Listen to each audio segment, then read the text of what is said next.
The first hint that destiny was stirring in Boeotia came long before swords rang or spears bristled on the plain. It arrived on a hot August dawn in 338 BC, when the sun's red disk rose above the undulating ridges west of Chaeronea and painted the fields in molten gold. Cicadas thrummed like rattling shields, olive branches drooped in the breathless heat, and a low mist hovered over the Kephisos River, as though reluctant to watch the slaughter it knew would soon unfold. Travelers on the Theban road had spoken for weeks of armies on the march. 30,000 Macedonian foot and 2,000 horse under King Philip II, opposed by almost 35,000 hoplites drawn from Athens, Thebes, Corinth, Chalcis, and a dozen lesser poleis. Yet numbers alone could not hint at the clash of passions gathering here. For the Macedonians, a father's iron-willed bid to unite the Greek world under one banner.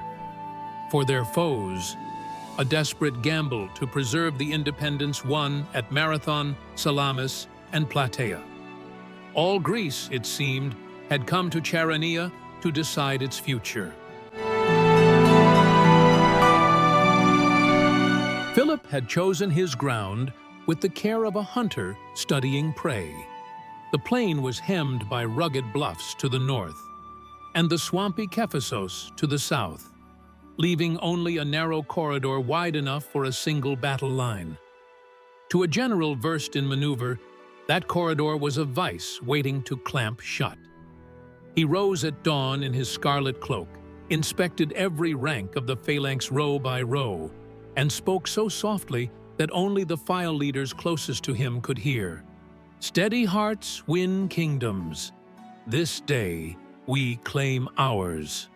The men, veterans hardened by a decade of Thracian winters and Illyrian ambushes, tightened their bootlaces and tested the weight of their 18-foot sarissas. Each knew his position in the intricate human machine Philip had forged. Each trusted the king's plan. Down the line, a different figure called the cavalry to order. Alexander, 18 years old, newly returned from study under Aristotle and already tempered by the siege of Perinthus and the Maedi rebellion. His blonde hair caught the morning light like a halo as he walked among the heteroi, the companion cavalry, laying a hand on each stallion's neck, murmuring the names of riders he had drilled beside since boyhood. They watched him more than Philip now, these young nobles from Pella and Amphipolis. They saw in him a fusion of Homeric memory and Macedonian pragmatism. Achilles reborn, armed not with divine anger, but with a strategist's eye sharpened by his father. Across the field, the Athenian statesman Demosthenes paced behind the hoplite shields, reciting under his breath the oaths he had thundered in the assembly, that no Macedonian tyrant would rule the city of Theseus while a single free Greek could still grip a spear.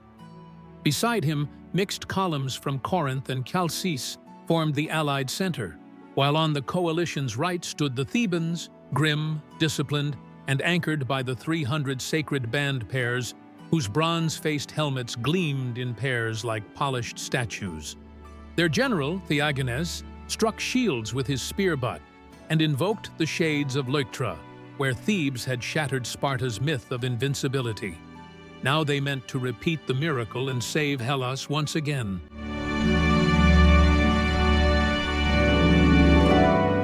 The air grew thick with humming arrows as the Macedonian archers advanced, dipping shafts in pitch to leave fiery trails across the morning haze. Athenian skirmishers replied, and soon the sky above the plain was alive with crossing meteors. Behind that curtain of death, the phalanx began its crawl, 40 men wide, 16 deep, each rank's sarissa bristling high like a field of corn before harvest. The barbed butts clicked against stones, the bronze cuirasses clinked like distant bells. and the ground itself quivered beneath the synchronized tramp. Veterans at the rear beat leather drums to keep cadence. Flute players piped the ancient paean that once spurred hoplites at Plataea. Yet though the music was the same, the dance had changed. For the sarissa reached 2 men deeper than any hoplite dory, and Philip had drilled his troops to wheel, feint, and flex, as no rigid Greek phalanx ever could. Demosthenes ordered his line forward to meet the menace head-on. Shields locked into a continuous bronze wall. Spear points jutted over the rim like teeth. The first ranks crouched, the seconds leaned, the thirds braced.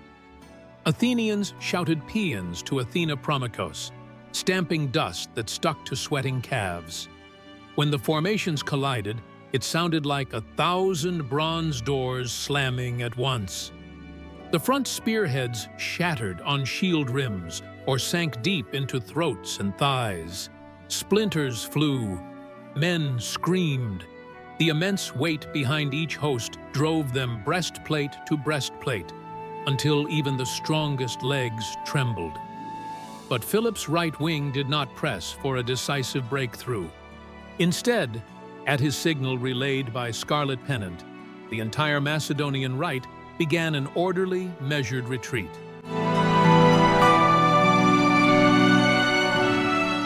At first, the Athenians thought their valor had won the day. They pressed harder, taunting the retreating Macedonians, jostling one another to reach the killing stroke. Officers shouted to keep ranks closed, but excitement eroded discipline. Files bulged. The neat hoplite wall became an eager mob surging down the gentle slope. Demosthenes, alarmed, tried to halt the advance, but the dust clouded his gestures, and the roar of triumph drowned his voice. What few noticed, in the chaos, was how Philip's withdrawal angled south, drawing the Athenians farther from their allies and toward the marshy bank of the Kephisos.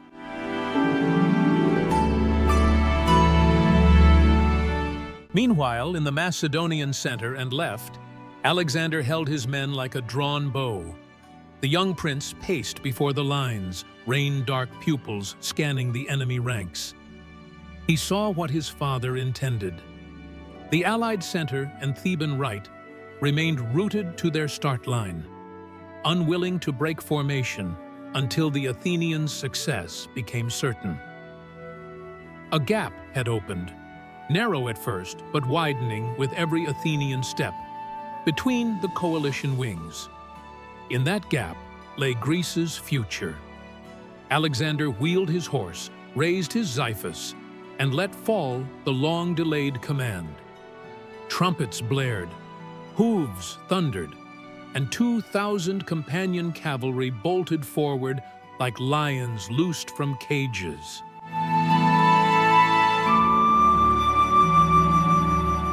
They veered not at the Athenians, but at the exposed left flank of the Allied center, a mix of Corinthians, Megarians, and Chalcidians struggling to pivot shields toward the sudden threat. The impact resembled a tidal bore smashing a riverbank. Lances drove clean through wicker, bronze, and bone. Stallions kicked men into the dust. Riders hacked downward with coppice blades curved like crescent moons. Panic ran the length of the coalition center as the phalanx behind Alexander advanced in lockstep to exploit the breach. Sarissas leveled, points glinting. They impaled any who turned their backs to flee. Whole files went down skewered together, pinned like insects on a naturalist's board.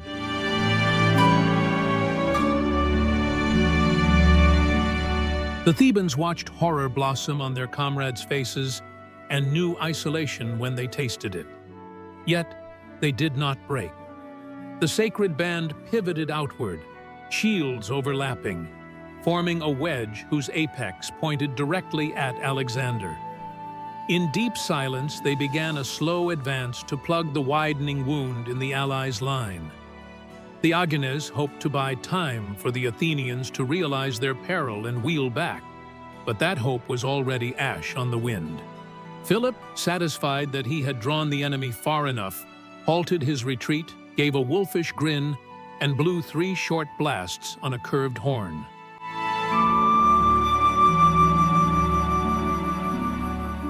Instantly, the Macedonian right reversed course. The Phalanx ranks tightened, dug sandals into turf, and surged downhill with irresistible momentum. The Athenians, winded from their climb and disordered by pursuit, could not brace in time. Sarissa points punctured the foremost shields like awls. Men fell in heaps, their corpses tripping comrades. The neat files of Attica disintegrated under the inexorable northward shove. Those who did not die in the first crush turned and fled toward the Kephissos, where marsh mud sucked at sandals and shields alike. Many drowned, dragged under by the weight of their armor, while arrows peppered the slick water around them like thrown pebbles.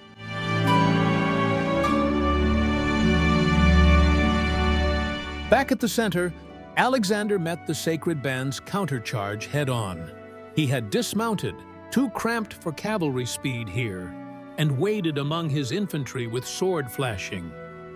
Legend later claimed he spotted Theagenes himself in the melee, locked swords, and felled him with a thrust under the chin.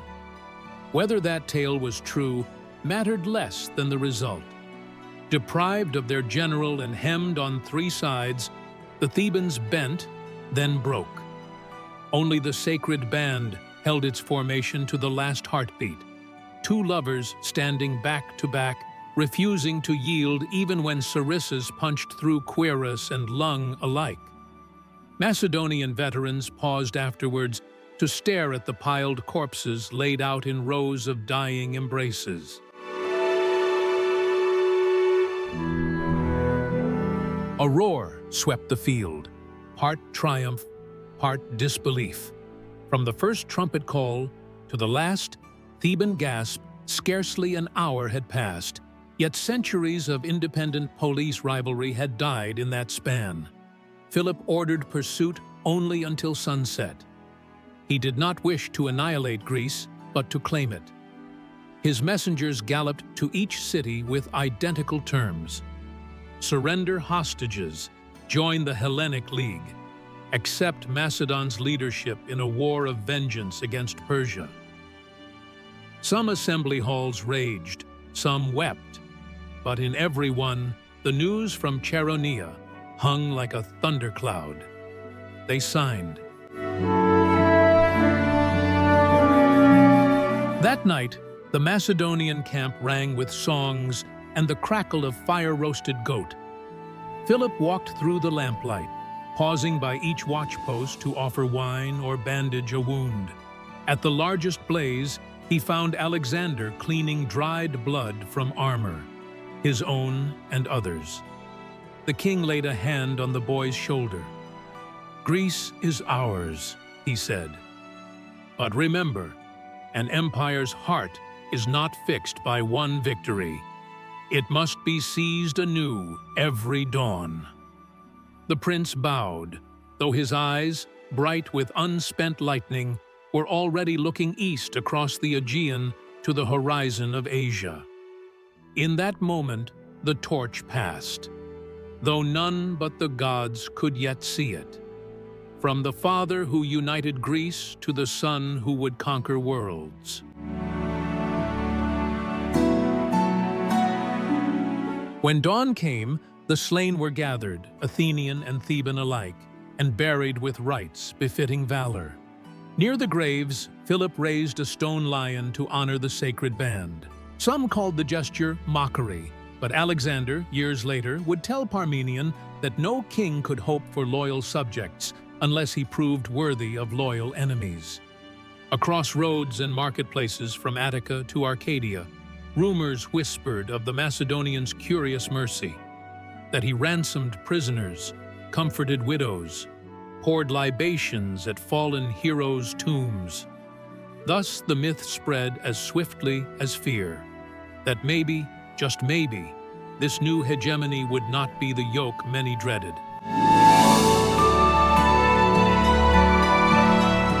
Yet the wider world shifted in ways subtler than tribute lists.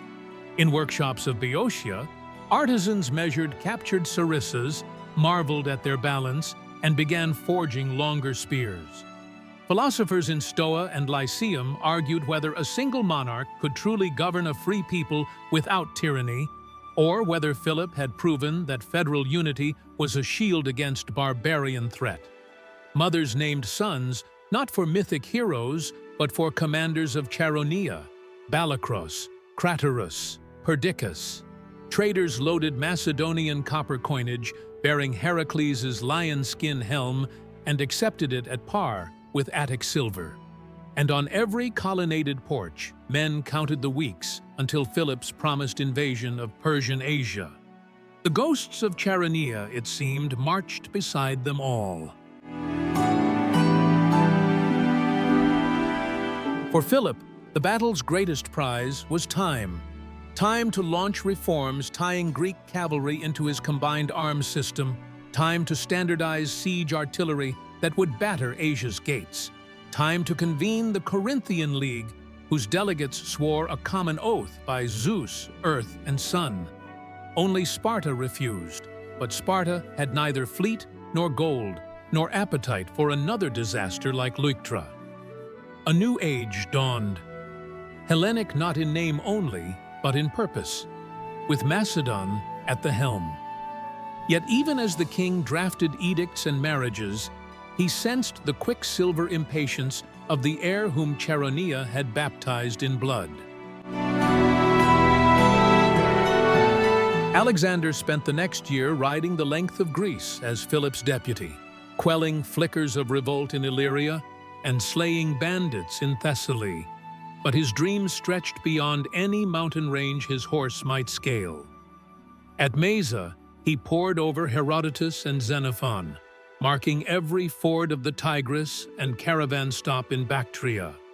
He drilled the companions to mount and dismount in full gallop, to break phalanx gaps for hypaspists to surge through, to fight from dawn until the evening star. The world, he believed, had shrunk to a single battlefield, and its name was Empire. In the autumn of 336 BC, daggers ended Philip's plans, and Alexander inherited them all. Some whispered he had abetted the assassin. More believed the gods themselves ensured the transfer of power to the better instrument. Either way, the momentum unleashed at Chaeronea could not be recalled. 2 years to the day after that Boeotian sunrise, another dawn ignited on the Asian shore of the Hellespont. Alexander, helm crested white, leapt onto the beach, hurled a spear into the sand, and declared Asia won by the point of Macedonian iron. His veterans, remembering Chaeronea, believed him. They would believe all the way to Issus, Gaugamela, and the dark waters of the Hephaestus River.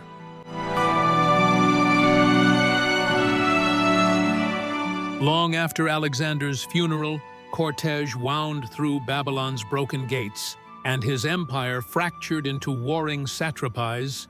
Scholars still traced the hinge of history to that August morning in Boeotia, when Philip baited Athens into a fatal overreach, and Alexander saw how a single decisive blow could unravel alliances older than his own birth.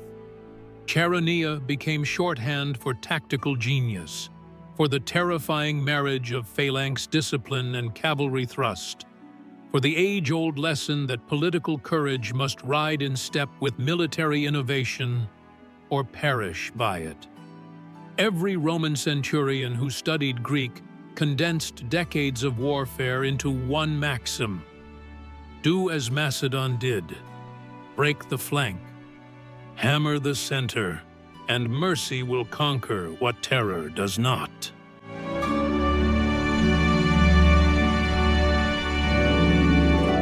Today, the low mound where the Lion of Chaeronea sits is ringed by wildflowers and the restless hum of bees. Tourists snap photographs, unaware that beneath their feet The bones of hoplite and hypaspist blur into the same chalky dust. Yet, if you close your eyes at noon, when the cicadas start their metallic drone, you can almost hear a trumpet blast echo down the centuries. It warns that empires are not born in marble halls, but in sweltering fields where men obey orders they scarcely understand. Orders cast by leaders who read a map and choose a moment when sun, terrain, and human ego align. And it reminds us that somewhere, beyond the next ridgeline of time, another Chaeronea awaits, eager to test the ambitions of whatever power believes itself immovable.